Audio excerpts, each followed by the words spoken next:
வணக்கம் நண்பர்களே, எங்கள் கார்ட்டூன் மோரல் ஸ்டோரிஸ் சேனலுக்கு வரவேற்கிறோம். தினமும் புதிய நல்லொழுக்க கதைகள் உங்களுக்காக. சப்ஸ்கிரைப் செய்து எங்களுடன் இணைந்திருங்கள். வாங்க கதையை தொடங்கலாம். ஒரு அழகான பசுமையான காட்டுல உயரமான ஆலமரம் ஒன்னு இருந்துச்சு.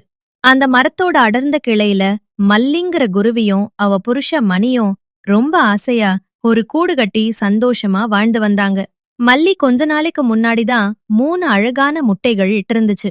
மணி, இந்த முட்டையில இருந்து நம்ம குட்டிங்க வெளிய வந்து சீக்கிரமே கீச் கீச்னு சத்தம் போட்டு நம்ம வீடே கலகலன்னு ஆகப் போகுது பாருங்களேன்னு மல்லி தினமும் மணிய கிட்ட ஆசையா சொல்லி சந்தோஷப்படும். மணியும் தன் பொண்டாட்டி மேலையும் வரப்போற குட்டிங்க மேலையும் ரொம்ப பாசமா இருந்து தினமும் அதிகாலையிலேயே பறந்து போய் மல்லிக்கு நல்ல இரையா தேடி எடுத்துட்டு வந்து கொடுப்பான்.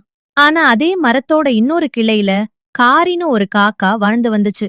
இந்த காரிக்கு எப்போதுமே மத்த பறவைகள் சந்தோஷமா இருந்தா வயிறெறியும் பயங்கர பொறாமை பிடிச்ச காக்கா. ஒரு நாள் மல்லி இரை தேடுறதுக்காக கூட்ட விட்டு வெளிய பறந்து போன நேரம் பார்த்து காரி காக்கா மெதுவா நோட்டம் விட்டுட்டே மல்லியோட கூட்டுக்கிட்ட வந்தது. கூட்டுக்குள்ள இருந்த அந்த 3 முட்டைகளை பார்த்ததும் அதுக்குள்ள ஒரு கெட்ட எண்ணம் வந்துச்சு. இவங்க மட்டும் எப்படி இவ்வளவு சந்தோஷமா இருக்கலாம்? இந்த முட்டைய தூக்கிட்டா மல்லி கதறி அழுதுறத பாக்கதானே போறேன் மனசுக்குள்ள நினைச்சுக்கிட்டு யாருக்கும் தெரியாம ஒரு முட்டைய தூக்கிட்டு போய் தன்னோட கூட்டுக்குள்ள அடியில மறைச்சு வச்சுக்கிச்சு. கொஞ்ச நேரத்துல மல்லி கூட்டுக்கு திரும்பி வந்தப்போ முட்டைய காணாம அதிர்ச்சியாகி, ஐயோ, ஒரு முட்டைய காணோமே, யாரோ தூக்கிட்டாங்கன்னு கதறி அழ ஆரம்பிச்சிருச்சு. சத்தம் கேட்டு மணியும் பதறி போய் பறந்து வந்தான். செய்தி கேட்டு அந்த காரி காக்காவும் அங்கே வந்து, அடடா, யாருப்பா இந்த மாதிரி கொடூரமான பாவத்தை செய்தது?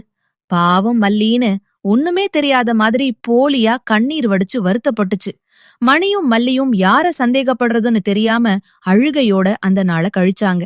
ஆனா அடுத்த நாளும் அதே மாதிரி இன்னொரு முட்டையும் காணாம போக மல்லியும் மணியும் தாங்க முடியாத கவலையில, ஐயோ, நம்ம குட்டிகளை யாரோ வேணும்னே அழிக்க நினைக்கிறாங்களேன்னு உடைஞ்சு போயிட்டாங்க.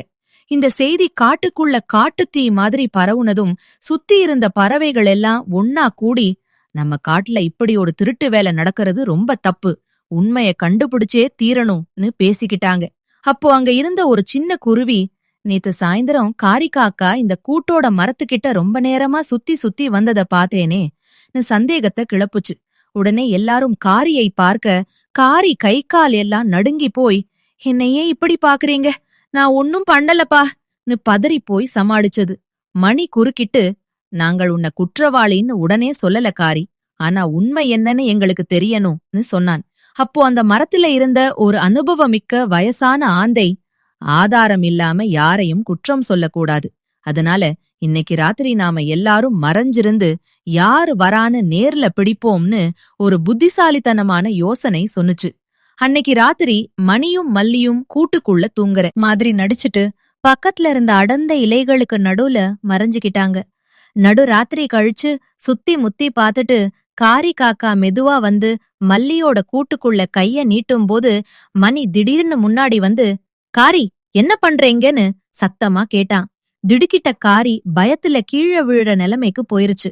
அப்போ மறைஞ்சிருந்த மத்த பறவைகளும் வெளிய வந்து நிக்க மாட்டிக்கிட்ட காரி வேற வழி இல்லாம தலை குனிஞ்சு, ஆமா மல்லி, நான்தான் 2 முட்டையையும் எடுத்தேன், நீங்க 2 பேரும் இவ்வளவு சந்தோஷமா இருக்கறத பார்த்து எனக்கு பொறாமையா இருந்துச்சு, அதான் உங்களை கஷ்டப்படுத்த இப்படி செஞ்சேன்னு உண்மைய ஒத்துக்குச்சு. மல்லி கண்ணீரோட, காரி, உனக்கு என் மேல ஏதாச்சும் கோபம்னா என்கிட்டயே கேட்டிருக்கலாம், ஆனா பிறக்காத என் குட்டிகளோட வாழ்க்கையில விளையாடி இருக்க கூடாதுன்னு வருத்தப்பட்டு சொன்னது. காரி காக்கா அழுதுகிட்டே மன்னிப்பு கேட்டு ஓடி போய் திருடுன 2 முட்டைகளையும் பத்திரமா கொண்டு வந்து மல்லி கிட்ட கொடுத்துச்சு.